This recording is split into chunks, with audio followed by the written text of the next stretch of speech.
Welcome everyone to your AI Infinite Wellness Tour Admission 2025. Today our conversation is about infinite wellness, which is a vision of preventative, proactive, and purpose-driven care, specifically with our guests on stage today, speaking about social care and social wellness and what that really means as a collective. So grateful to have you all here today. And my first question is, how do you define infinite wellness specific to society? Let's begin with Sarah. Thank you. It's lovely to be here. And yes, so my name's Sarah Turner. I have a red light therapy company that focuses on the gut and brain. My idea of wellness or infinite wellness is not just going from sick to well. It's going from wherever you ought to better to optimized.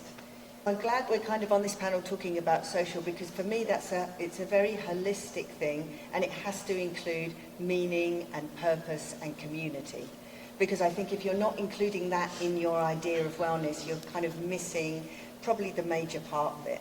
So for me, infinite wellness is about healing the physical body, but it's more than that. It's about living a life with purpose and passion and community, and then you can kind of really be your best self.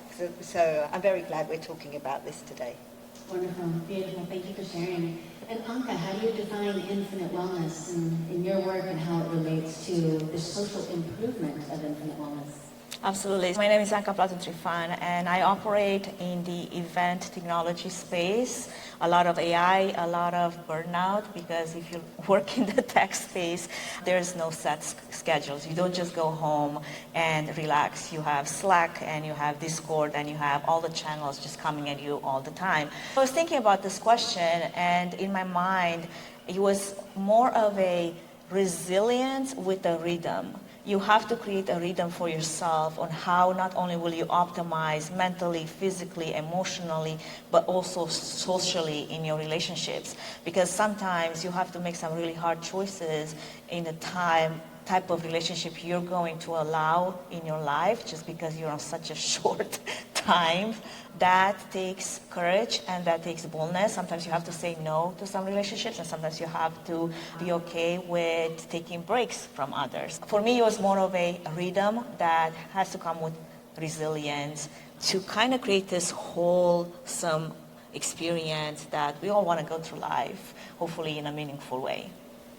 Absolutely, beautiful. And I love that we have the holistic conversation coming in. It's not just one thing, it is everything. It takes a little bit of all the magic in the world to bring in that social wellness. So Dave, let's hear it from you and your specialty and how that relates to infinite wellness to our greater communities. Yes, I operate in the event space. I am the co-founder of Olympian Meeting, a wellness-first corporate meetings and event space agency. And we specialize on bringing people together. So this topic is actually very near and dear to me. I've been fortunate to sit down with some incredible minds in the social health space. We're seeing that a lot of times people think about wellness and they think physical and mental health, and social health is emerging as the third leg of the stool. A study that Lululemon put out at the end of last year surveyed 16,000 people on 5 continents, and 89% of them felt like they were pursuing their wellness alone. That's staggering. I remind my fellow event professionals who their job is to bring people together to ensure they're actually making real connections. The recommendation from the experts is connection before content when you go to an event. You should have some new friends when you leave. We have a direct opportunity to bring that number down from 89%. That's our job. We get to make people's lives better. To me, it's not a physical or mental health. It's talking about all 3 of those things. Beautiful. Thank you, Dave. And Ryan, with infinite wellness and how you share that and bring it, how do you see that affecting our society as a whole? We know that all healing takes place from the inside out, first and foremost, but that change doesn't just stop at the boundaries of our skin. We know we can measure the frequencies of our heart 8 to 12 feet away. So it is a very real measurable impact that how you are affects the field around you. Wellness, love is contagious just as anger, frustration, and hate. One of the books I'm working on right now is called Disconnection Syndrome. Right now we're disconnected from our senses, from each other, from our purpose, from our food and our diet. So this disconnection syndrome leads to a situation where everyone feels they're alone. That's not the truth, but the truth is irrelevant when you don't feel well. Someone can come to you and tell you the exact right thing and the advice you need to hear, but depending on your state of how you feel and who you are now is going to determine how you receive that message. So that's why I work a lot with the tongue, because the tongue is the organ of perception, reception, and expression. So it all starts there. We can all learn to bite our tongue, hold your tongue, and use your tongue wisely inside yourself, and watch as that change spills out into your community, into your home, and into the spaces. I'm a big advocate for creating wellness spaces where we can gather together, democratize access to advanced healing technologies, and reduce the barrier of entry, not only financially, but reduce the burden of entry when it comes to the intimidation of this new technology and healing. So I've been blessed to consult to a number of different places with that concept of creating more of a home-style vibe to get people engaged. That'll really help to allow more people's access to the brilliant technologies that we're seeing here at the conference today. And so let's talk about that a little bit, and bringing in a holistic combination of technologies and how that would help to have a greater social positive impact in having more accessibility to these technologies. And Sarah, you mentioned about red light therapy. How does that work with more than just one person or one issue? Does it apply to different situations or healings? And perhaps give us a testimonial that is favorite of yours. Sure, yeah, well, this is my whole thing. Red light therapy is this holistic healing. You know, as we've said, if you're not well, it's very difficult to be receptive to other kinds of messages. So we need to raise our general wellness, and red light therapy does that. I specialise particularly in gut and brain wellness because I think everything starts in the gut.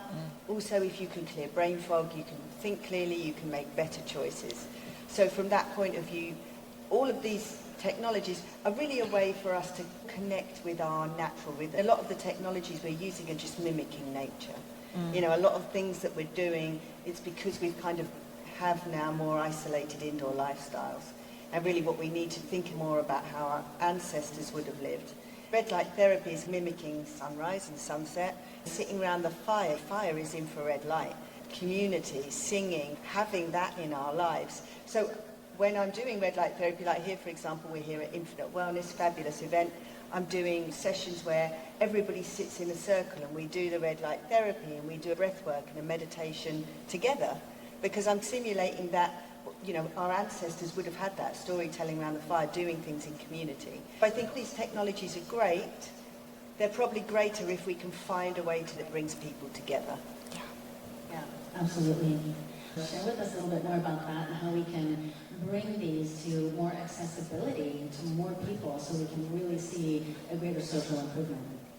So in the space that I operate in, event technology, where we put on events, we produce events, and then technology is a big part of that for different elements. One thing that it's become even more apparent, especially in the age of AI, is the idea of communion and being together. And I love that, like when you were describing this picture of being around the campfire, it already brings back so many memories from my childhood. We used to do that, right? So in the event space where I operate, there's a lot of high performance, a lot of demand, a lot of high achievers, and a lot of A-type personalities, very strong-willed people that will drive themselves into the ground just to get things done.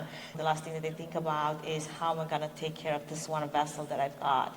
To be okay with taking time for yourself, to be okay with saying no to this other event, this other opportunity, this other thing that's coming down the pipeline, and go and do a session of red light or go and engage in some kind of experience that will elevate your wellness. Personally, I block my calendar so I can go and work out. That's a non-negotiable for me because I know it helps my body feel better, especially on days when I feel overstimulated, overstressed, the cortisol levels are high, the demand is so high. The focus of my Fit for Events framework, I've invested quite a bit of time encouraging those high performers to be okay with saying yes to themselves and no to other opportunities, even financial opportunities. Yes, well, we spell wealthy, W-E-A-L-T-H-Y, sometimes in finance, but in true wellness, it's W-E-L-L-T-H-Y. Absolutely. Right? The wealthiness of our life and the choices we make for our body so that we can then be prosperous in all ways. Thank you. So Dave, tell us a little bit, I am interested about the micro communities of the corporate events that you have, taking it from your previous comment of those feeling lonely or alone, and what you then bring to a corporate event. How do you see that impacting on a larger, greater scale, the positive benefits that you see from your smaller events and how we could really bring that to a macro perspective? Yeah, I think one of the things, Anka and I know each other, we work together a lot. Event tech can really help bring down the barrier of connecting with other people.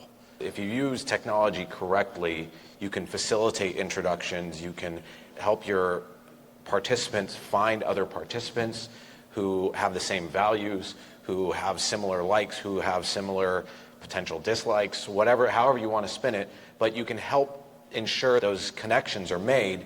If you don't have the budget for tech, that's where wellness comes in.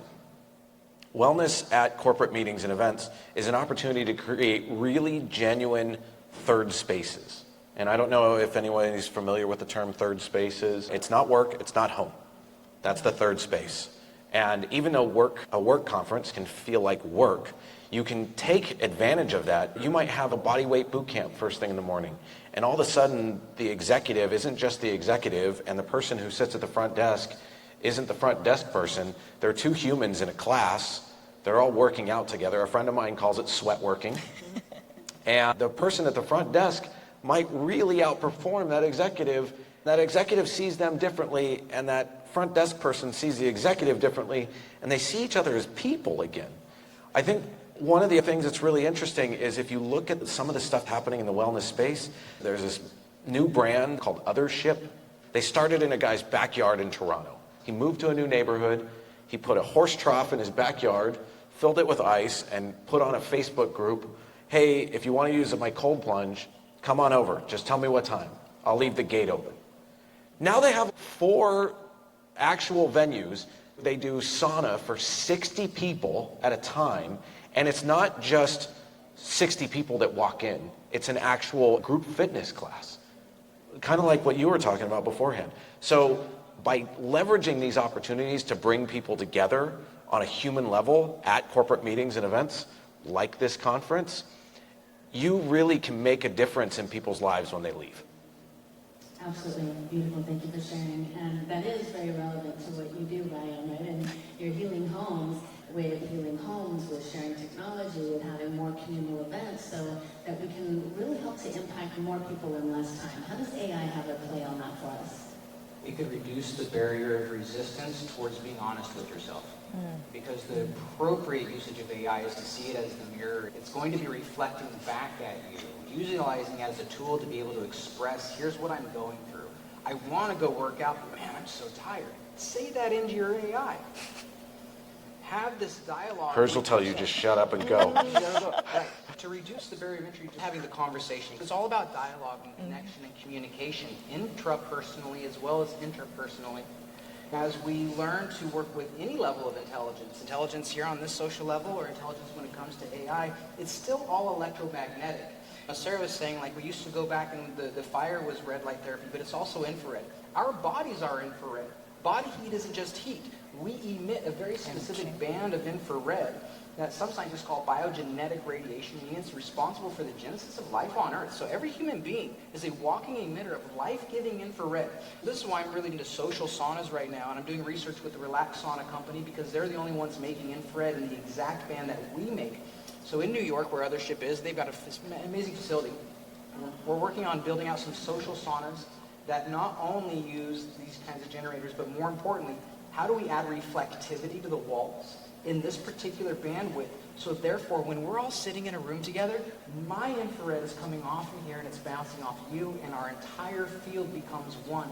So the elegant use of AI is to realize that it's mirroring not only you individually, but us socially.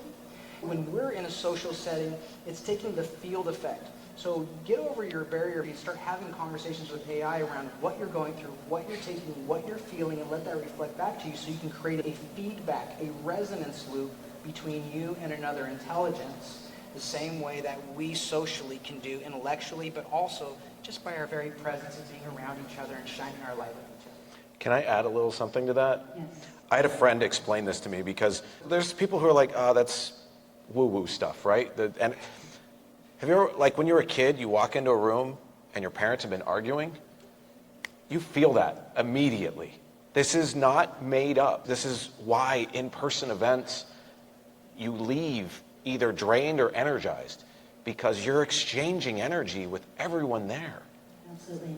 Well, thank you all for sharing, and thank you everyone for watching today. And I really trust that you learned something amazing from our brilliant speakers, because they truly are the heartbeat of AI Wellness and the Infinity Tour. And thank you all for joining us today on stage. And for those of you watching, stay tuned and join us on the road, because AI Wellness will be bringing the Mission 2025 to Las Vegas next, and then Miami. You can go to aiwellness.ai to check out the calendar and book your tickets there. We look forward to seeing you at the next show.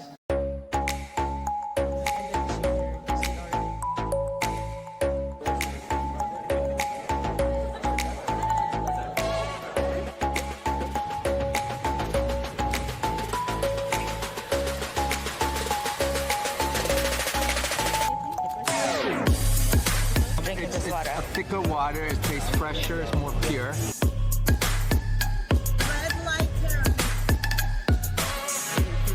Here we go. Starry lights in here. It's super fun.